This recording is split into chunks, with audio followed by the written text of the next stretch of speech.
Bonsoir à tous.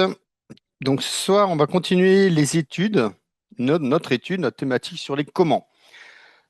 Comment dans la Bible. Et plus précisément, on va rester sur une mini-série en fait à l'intérieur de cette série d'études bibliques qui sont les comment trouver. On a vu comment trouver ma place dans le monde. Après, on a vu comment trouver ma place dans l'Église. Et ce soir, je vous propose de regarder ce que la parole de Dieu dit sur comment trouver ma place dans la famille. Alors, on va se concentrer sur la famille proche, hein. Mari, femme, enfant. Je ne parlerai pas des cousins, des oncles et tantes, des neveux et nièces, ni du toutou ou de Bubule le poisson rouge. Et malgré tout l'amour qu'on peut leur apporter, je ne parlerai pas de ces personnes-là. Alors, comment trouver ma place dans la famille?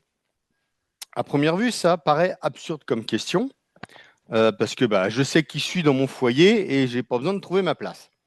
Alors peut-être que votre famille est une famille modèle, parfaite et sans défaut, certainement même. Mais quand on regarde autour de nous, on voit bien qu'il n'existe plus grand-chose de ce que devrait être la famille telle que Dieu la voulait. Et c'est bien dommage. C'est bien dommage parce que la famille à la base, enfin la famille est à la base de la société. Sociologiquement, elle a 6 fonctions.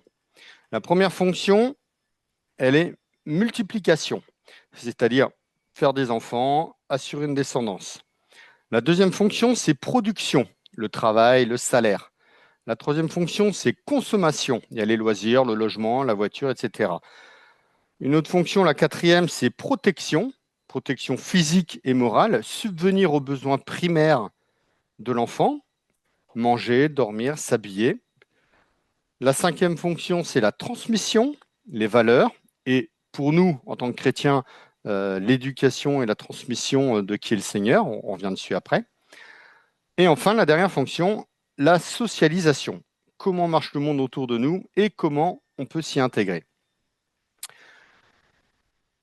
Alors, c'est bien beau tout ça, mais en fait, il est inutile que je vous sorte des statistiques sur les divorces, les familles monoparentales, la violence conjugale, les maltraitances, l'infidélité, sans parler des absences d'éducation et d'absence de respect au sein du même foyer. Vous vous doutez bien que les chiffres ne sont pas bons du tout. À l'origine de toutes ces situations, il y avait une famille.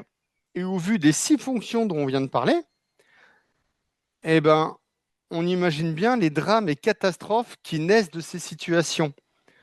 Des catastrophes, des situations psychologiquement parlant, sociétales, sanitaires. La famille, c'est non seulement la base de la société, mais c'est aussi un pilier de l'Église. L'Église est composée d'une multitude de familles, des grandes, des petites, d'origines différentes. L'Église est même une image de la famille, avec, on a Jésus qui est l'époux, l'Église qui est la mariée, et chacun d'entre nous qui sommes les enfants. Et il est question dans l'Église de transmission, d'enseignement, de sacrifice, de partage, d'unité, etc. Toutes ces valeurs chrétiennes. On y retrouve donc les 6 fonctions de la famille. Chaque famille est une Église. Pour l'Église du Tabor, Tabor-Rennes et Tabor-Campénéac, la famille, c'est un des 7 points de la vision que le Seigneur nous a donnée. Vous vous rappelez, sa maison pour nous tous, et il y a un des 7 points qui est une maison qui aspire à une vie familiale biblique. Alors, c'est quoi une vie familiale biblique? Quelle est la famille selon Dieu et non selon les hommes? Pourquoi elle serait un modèle supérieur à celui que le monde applique? Quelle place on a chacun à tenir? Voilà les questions auxquelles on va répondre. J'espère que vous êtes prêts. Je pense que tout le monde va en prendre pour son grade. Allez, c'est parti. La famille selon Dieu. Pour définir la famille selon Dieu, il faut revenir aux sources, la création. Dieu a créé l'homme et la femme. On est dans Genèse 1, versets 26 à 28, je vais lire. Puis Dieu dit, faisons l'homme à notre image, selon notre ressemblance.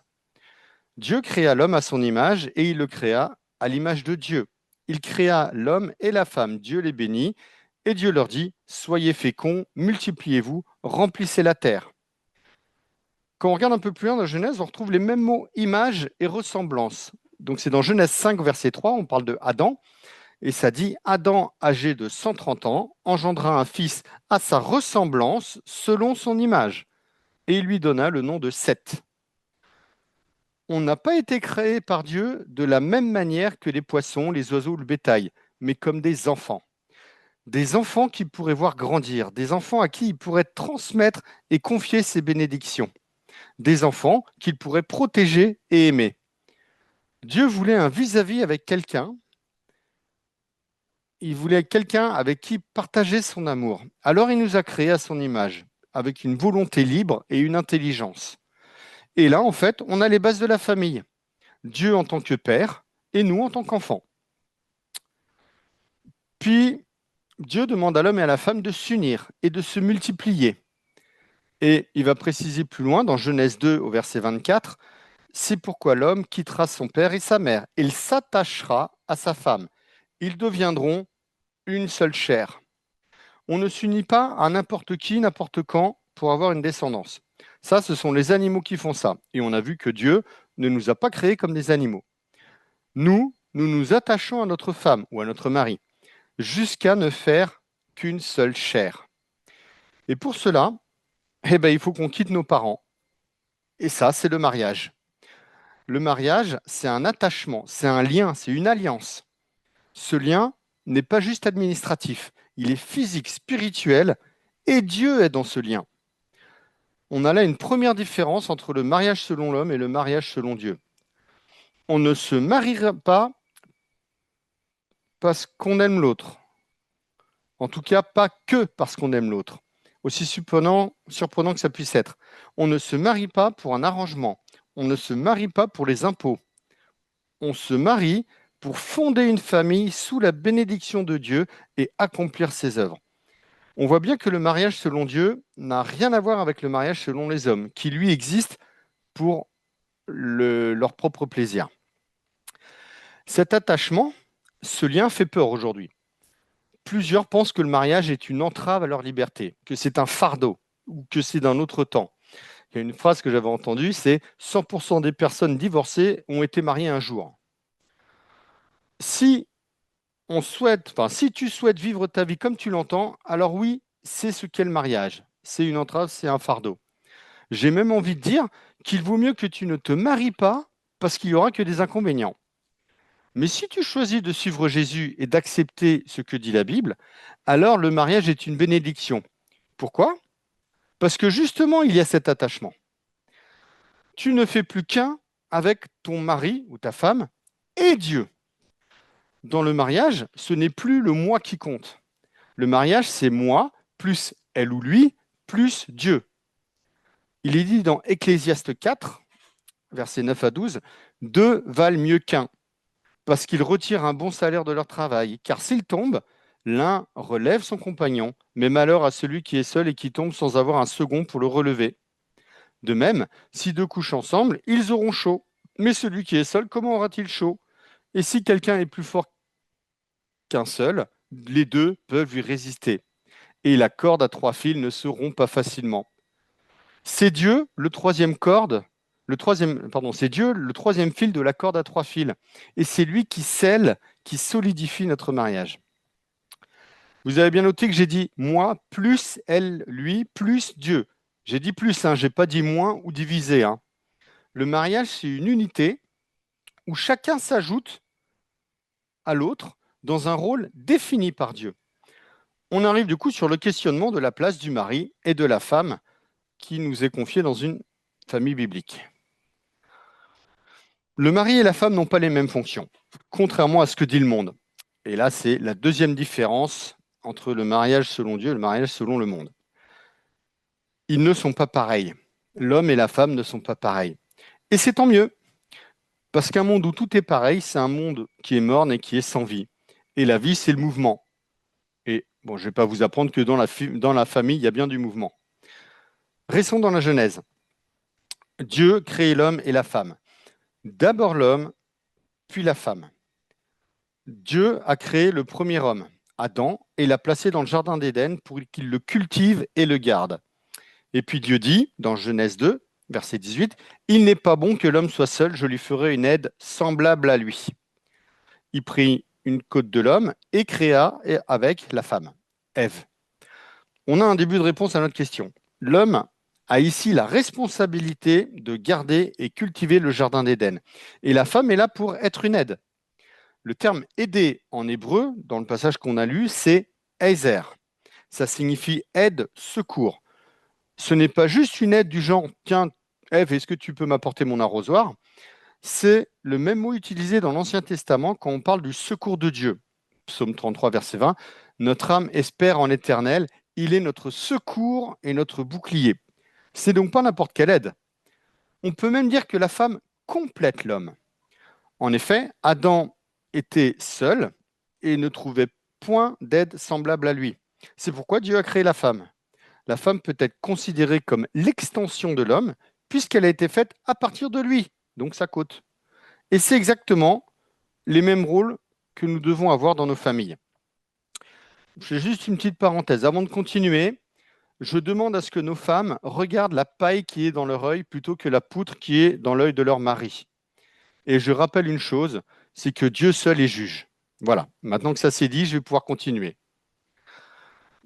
L'homme a la responsabilité de travailler et de garder les œuvres de Dieu. Et la famille est une œuvre de Dieu. La femme est là pour l'aider, le soutenir et le compléter. On avait déjà parlé dans une prédication du rôle du mari et de la femme. Juste petit rappel. Adam et Ève, au moment de la chute, donc c'est Genèse 3, ils montrent bien à travers un contre-exemple finalement ce que le Seigneur attend de nous en tant qu'hommes et femmes. Pour resituer le contexte, le fruit de l'arbre de la connaissance du bien et de mal est dans le jardin d'Éden. Interdiction d'y manger. Ève est séduite et elle le mange. Et elle le donne à Adam qui le mange à son tour. Ève, en tant qu'aide, a été de mauvais conseils et elle a pris une place qui n'était pas la sienne. Au lieu de discuter avec Adam, d'être cette aide et un vis-à-vis qui aurait pu éviter cette désobéissance, elle prend la position de chef et mange le fruit. Adam, de son côté, s'est laissé entraîner par le mauvais conseil de sa femme et donc n'a pas pris la position de responsable que Dieu attend de lui. Adam était absent. Il était présent physiquement, mais absent dans sa présence, dans ses paroles, dans ses actions. Or, il était de sa responsabilité que personne ne touche à cet arbre. Le mari est donc responsable de la famille, qui est une œuvre de Dieu, le chef de son foyer, et la femme est là pour l'aider, le compléter. Donc vraiment, Adam et Ève, il faut faire exactement l'inverse en fait de ce qu'ils ont fait. Maintenant, on va voir, on a vu le mari, la femme, on va voir le mari vis-à-vis de la femme. Et c'est dans ce sens, quand on dit que le mari est le chef de son foyer, le chef de la famille, et la femme est là pour l'aider, le compléter. Donc c'est dans ce sens qu'il est dit dans Éphésiens 5, c'est un passage que vous connaissez bien, qui est souvent sujet à discussion. Femmes, soyez soumises à vos maris comme au Seigneur, car le mari est le chef de la femme, comme Christ est le chef de l'Église qui est son corps, et dont il est le sauveur. Or, de même que l'Église est soumise à Christ, les femmes aussi doivent l'être à leur mari en toutes choses. Marie, aimez vos femmes comme Christ a aimé l'Église et s'est livré lui-même pour elle, afin de la sanctifier par la parole, après l'avoir purifiée par le baptême d'eau, afin de faire paraître devant lui cette Église glorieuse, sans tache ni ride, ni rien de semblable, mais sainte et irréprochable. C'est ainsi que les maris doivent aimer leurs femmes comme leur propre corps. Celui qui aime sa femme s'aime lui-même, car jamais personne n'a haï sa propre chair. Il la nourrit et en prend soin, comme Christ le fait pour l'Église. Donc ce passage est très intéressant. Avant tout, on va repréciser ce que signifie soumise. C'est vraiment le terme, le mot dans ce passage qui porte discussion et conflit des fois. Donc soumise, ce n'est pas à l'homme de se soumettre à la femme, mais c'est la femme qui d'elle-même se soumet à l'homme, comme un sacrifice de bonne odeur. Et dans le cadre du mariage, je le redis, le mot soumise ne veut pas dire que la femme doit exécuter les moindres ordres et désirs de l'homme. Et il faut associer ce mot à l'aide et au secours dont la femme a la mission auprès de l'homme. Dans le cadre de la famille, toujours, dans le cadre du mariage, là, en l'occurrence. Soyons clairs. Et c'est ce que ça veut dire. Si on n'est pas dans la famille, donc on parle de collègues de travail, de connaissances, etc., ou que l'homme ne tient pas son rôle, violence conjugale, refus de suivre le Seigneur, on est hors cadre. Et donc, il n'y a pas de raison pour que la femme se soumette. On referme la parenthèse. Concrètement, ça veut dire quoi? L'homme chef de la femme et la femme soumise à son mari. Dans le cadre de la famille, puisque c'est le thème, la thématique de ce soir, dans le cadre de la famille, pour le mari, il est comparé à Christ. Et un mari devrait être comme Jésus avec son Église, c'est-à-dire il l'aime. Jésus s'est sacrifié pour l'Église et nous demande de nous sacrifier pour nos femmes, de remettre la place de la femme là où elle doit être, avant notre travail, avant nos loisirs, avant notre ego. Elle donne tout pour nous, elle se soumet d'elle-même. Nous avons à l'enseigner par la parole de Dieu pour qu'elle grandisse dans sa vie spirituelle. Elle est précieuse et elle nous a été donnée par Dieu. Alors nous devons prendre soin d'elle, être à son écoute et faire en sorte qu'elle ne manque de rien. Proverbe 18, verset 22, celui qui trouve une femme trouve le bonheur, c'est une grâce qu'il obtient de l'Éternel. Avoir une femme, c'est une grâce. Pour la femme, elle est comparée à l'Église. Une femme devrait être comme l'Église est avec Jésus. Elle l'aime et le suit. Elle écoute ce qu'il dit et applique ses enseignements. Elle est là pour se tenir auprès de lui et partager chaque moment de sa vie, bon comme mauvais. Elle le fait passer avant elle. Elle chante ses louanges. Alors, ne nous chantez pas nos louanges, hein, mesdames, hein, parce que c'est pas en l'adorant, en lui chantant des cantiques, hein, mais en l'encourageant et en le valorisant. Elle n'est pas là pour le rabaisser ou le juger, hein, mais au contraire, pour être plein de compassion et d'encouragement. Et en faisant ça, elle va de progrès en progrès pour devenir, aidée par le mari, glorieuse, sans tache ni ride, sainte et irrépréhensible. On a vu que dans Genèse 2, verset 24, il était question que l'homme et la femme ne fassent qu'une seule chair. Écoutez ce qui est dit dans 1 Corinthiens 7, versets 3 à 4. Que le mari rende à sa femme ce qu'il lui doit, et que la femme agisse de même envers son mari. La femme n'a pas autorité sur son propre corps, mais c'est le mari. Et pareillement, le mari n'a pas autorité sur son propre corps, mais c'est la femme. C'est la troisième différence avec le monde. Celui qui compte, ce n'est plus moi, mais l'autre. Et je lui confie mon corps. Ça veut dire que je n'ai plus le pouvoir sur moi-même. Je ne fais plus ce qui me plaît quand je veux, où je veux. Ça concerne la sexualité, ça concerne notre hygiène de vie ou encore notre santé. Par exemple, la consommation de tout ce qui peut être nocif à notre corps. Alcool, tabac, le gras. C'est elle ou lui qui a le contrôle de notre corps, plus nous. Parce qu'on a choisi de s'attacher à elle ou lui, qu'on a fait alliance et qu'on ne fait plus qu'une seule chair. De même que lui ou elle s'est attaché à nous pour ne faire qu'une seule chair. C'est Paul Corral à la conclusion de cette partie, Éphésiens 5, verset 33. Du reste, que chacun de vous aime sa femme comme lui-même et que la femme respecte son mari. Voilà le rôle du mari et de la femme et de l'un vis-à-vis de l'autre. Maintenant, que serait une famille sans les enfants? Si le point de départ de la famille, c'est le mariage, et c'est pour ça on a pris le temps de parler un peu du mariage, du rôle de l'homme et de la femme, du mari et de l'épouse. Donc, si le point de départ de la famille, c'est le mariage, elle prend tout son sens avec les enfants. C'est à ce moment-là que le mari et la femme deviennent parents. Leur rôle reste le même. Donc, le mari chef de l'Église et la femme qui aide le mari, mais avec en plus la responsabilité de s'occuper d'un ou des enfants. Contrairement à ce que dit le monde, et c'est la quatrième différence, les enfants ne sont pas notre propriété, ni nos choses, ni nos choupinous. Ce sont les enfants que Dieu nous a confiés. Concrètement, ça veut dire quoi? La définition de confier, c'est remettre quelqu'un ou quelque chose aux soins d'un tiers dont on est sûr. Quand Dieu nous confie ses enfants, il nous fait confiance.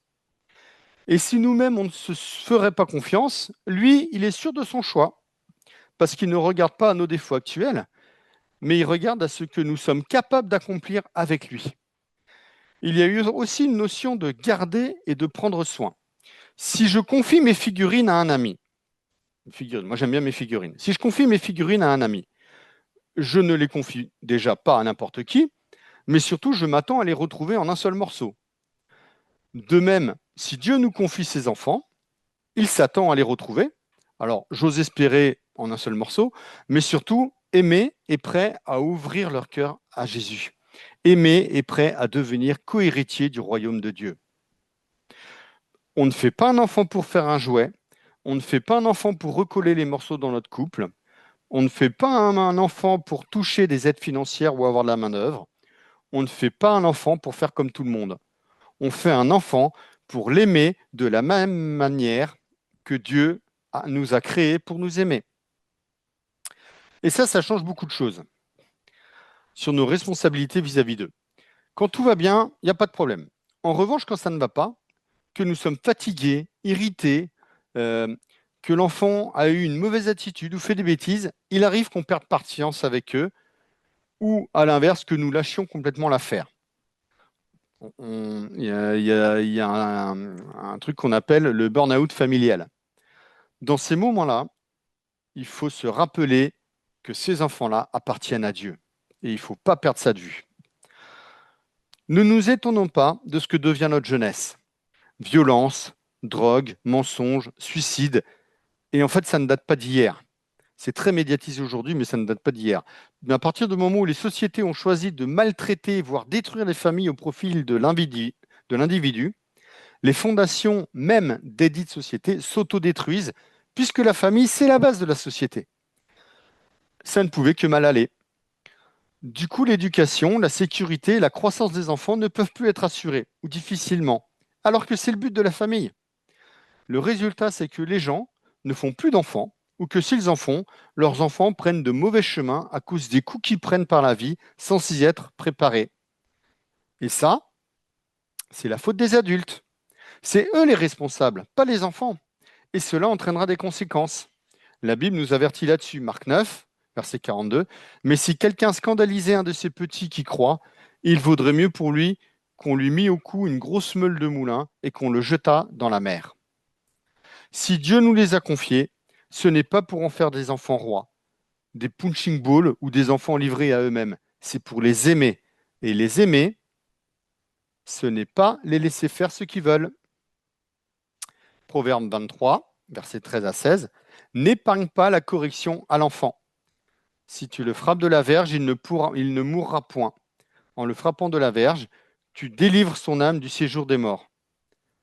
Mon fils, si ton cœur est sage, mon cœur à moi sera dans la joie, mes entrailles seront émues d'allégresse quand tes lèvres diront ce qui est droit. Alors attention, je rappelle que ces versets ont été écrits au temps de Jésus et qu'il n'y avait pas de protection de l'enfance. Aujourd'hui, c'est différent. Frapper de la verge un enfant pour ses égarements est punissable par la loi. Et Jésus nous a enseigné à se soumettre aux autorités. Donc pas de verge ni de châtiment corporel. Le problème de ces sanctions physiques, c'est qu'elles sortent très vite du cadre. Pardon. C'est qu'elles sortent très vite du cadre de l'éducation pour devenir de la violence. Et ça, ce n'est pas tolérable, que l'on soit chrétien ou non. Ce qu'il faut retenir de ce passage, c'est qu'il ne faut pas hésiter à reprendre l'enfant s'il enfreint les règles. Parce que c'est au sein de la famille qu'il apprendra, qu'il comprendra ce qu'il peut faire ou non, à respecter la loi des hommes et les enseignements de Dieu. C'est là qu'il apprendra qu'il y a un chemin qui mène à la vie et un autre à la mort. Reprendre avec pédagogie et fermeté. Si une règle ou un cadre est posé, dans le cadre familial, il doit être respecté. Je donne un exemple. Ne joue pas avec les figurines de papa. Ça, c'est le cadre. Et si le cadre n'est pas respecté, il faut que l'enfant comprenne qu'il y aura possiblement sanction et réparation. Attention, sanction, ça ne veut pas dire taper, hurler ou séquestrer. Cela peut simplement être, je reprends mon exemple, regarde, à cause de ce que tu as fait à papa, il est triste. Et donc comme ça, il comprend que toute action entraîne des conséquences.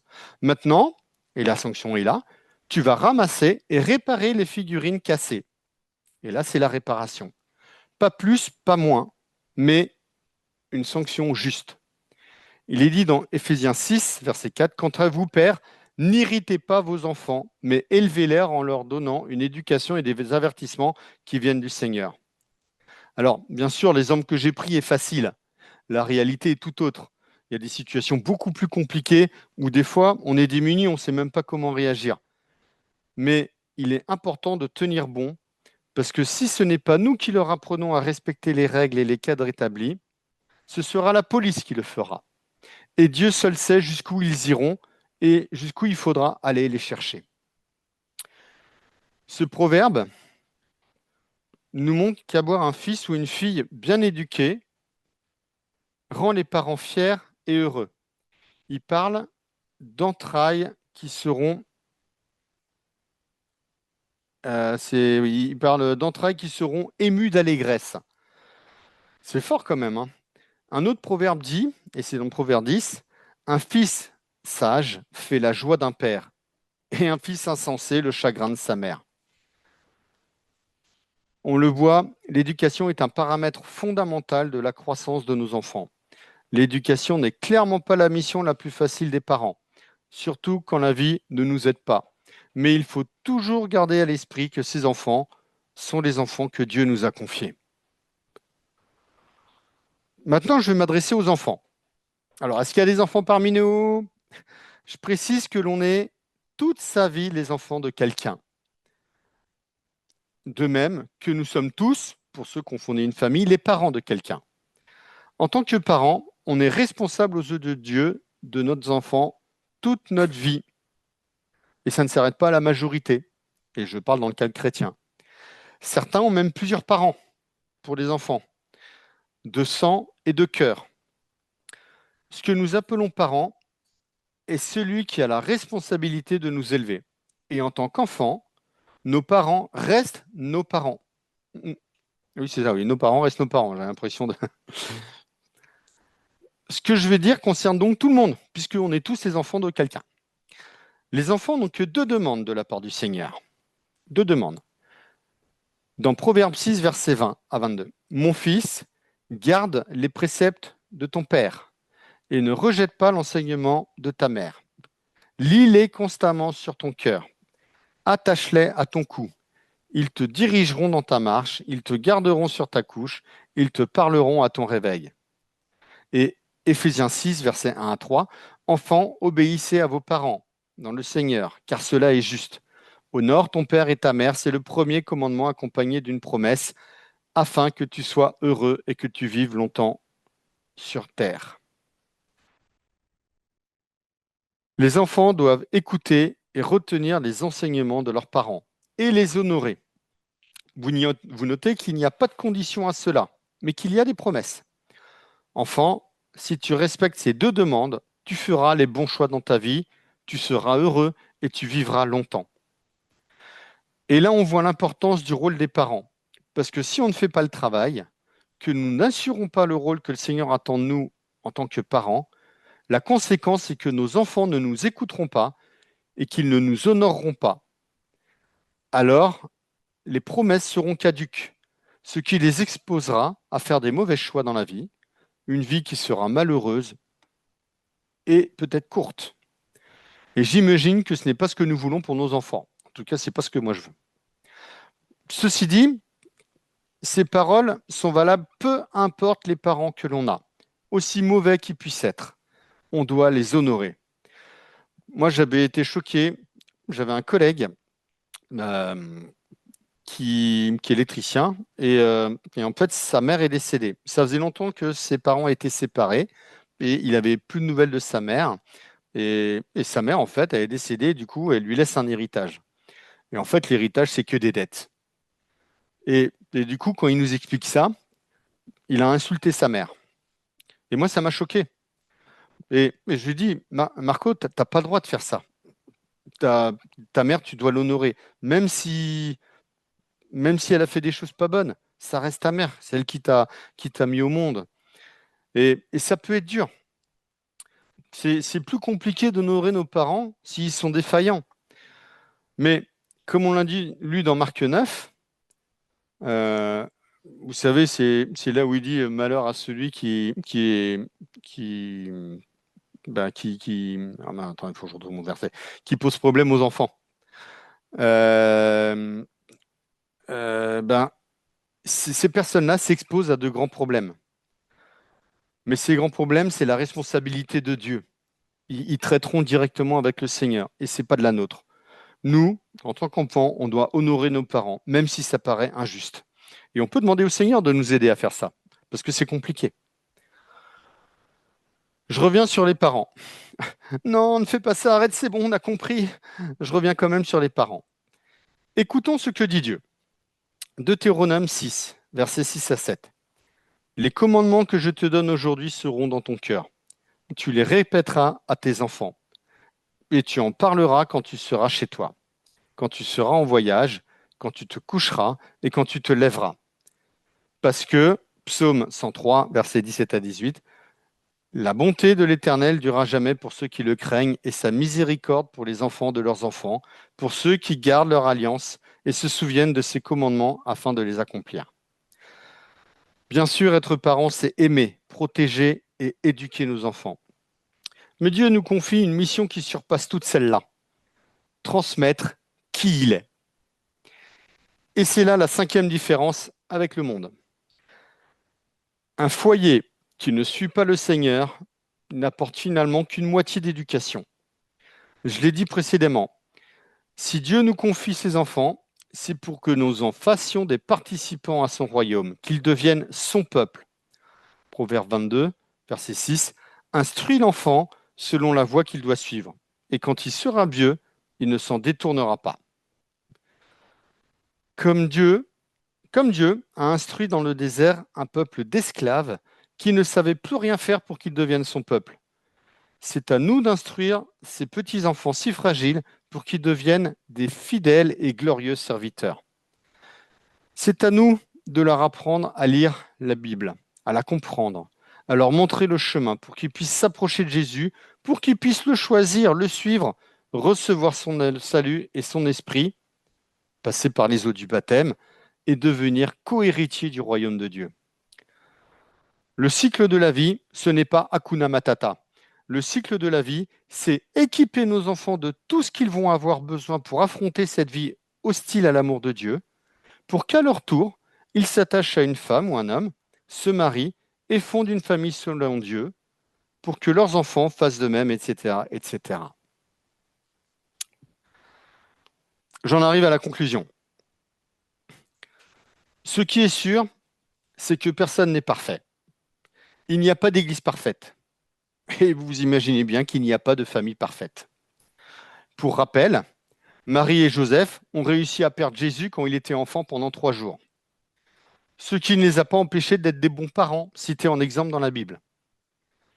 Il en va de même avec nous. Certes, nos enfants ne sont pas Jésus, et ils en sont même très loin. Certes, nous sommes tous imparfaits et malmenés par la vie. On fait comme on peut avec ce qu'on a. Mais ces enfants sont à Dieu. Et rien que pour ça, ils méritent le meilleur de ce que nous pouvons leur apporter. Avec nos défauts et nos difficultés, avec nos combats et nos erreurs. Mais Dieu, il le sait, et il est là pour nous aider. Je vous rappelle que Dieu, il fait partie de notre couple. Il est dans la famille. Leur apporter le meilleur commence par un mari et une épouse qui s'aiment, qui sont unis, qui se respectent et qui savent quelle est leur place dans cette alliance en tant que parents. Le mari est responsable de son couple, de sa famille, et la femme l'aide et le complète. L'amour, le véritable amour, celui que Dieu nous donne, sera quant à lui le ciment du couple, puisque comme j'ai dit, Dieu est dans notre couple. C'est important ce que je viens de dire parce que si la famille est la base de la société, le couple est à la base de la famille. Et c'est pour ça qu'on a pris du temps de parler de la place du mari et de la femme dans le couple. Si le couple est dysfonctionnel, le mari crie sur sa femme, il y a violence, la femme n'écoute pas son mari, il y a de l'infidélité, tout ça, la famille sera dysfonctionnelle. Il y a un lien de cause à effet. Le couple est dysfonctionnel, la famille sera dysfonctionnelle. Si le couple est sain, alors sain dans le sens équilibré, solide, alors la famille aura de grandes chances d'être saine et pourra poser des bases solides dans l'éducation, la protection et l'instruction de l'enfant. Les enfants se sentiront aimés et recevront tout le bagage nécessaire, intellectuellement, socialement et bien sûr spirituellement, pour affronter la vie et faire des bons choix. Une famille saine avec le Seigneur, c'est une famille sainte, et là c'est bien le mot sainte que j'utilise, qui rayonne autour d'elle. Elle est un témoignage vivant auprès du monde. Une nouvelle fois, le monde a perverti le modèle de la famille selon Dieu. Là où elle devait être un lieu de paix et d'amour, elle est devenue un lieu de souffrance et de rejet. Il est primordial de veiller sur notre couple pour que notre famille, avec l'aide de Dieu, tende vers ce modèle divin. 1 Timothée 5, verset 8. Si quelqu'un ne prend pas soin des siens, en particulier des membres de sa famille, il a renié la foi et il est pire qu'un incroyant. On a une sacrée responsabilité en tant que parent, hein. Être parent, c'est usant, énergivore et coûteux. C'est aussi une des raisons pour lesquelles les gens font plus d'enfants aujourd'hui, hein. Mais, c'est en même temps le plus beau et le plus dur métier du monde. On donne tout pour nos enfants. Mais ce qui est extraordinaire, c'est que ces enfants nous le rendent à leur tour. Et en fait, en les côtoyant, on évolue dans nos certitudes, notre amour grandit et on voit le monde sous un nouveau jour. En fait, nous, on est là pour que les enfants se développent, pour qu'ils grandissent, mais les enfants, par qui ils sont, par leur comportement, par leur présence, ils nous aident nous aussi à nous développer et à grandir. Et finalement, ces enfants, ils sont la plus belle récompense que l'on puisse avoir dans ce monde. Et je termine avec ce proverbe 17 au verset 6. Les enfants des enfants sont la couronne des vieillards, et les pères sont la gloire de leurs enfants. Amen.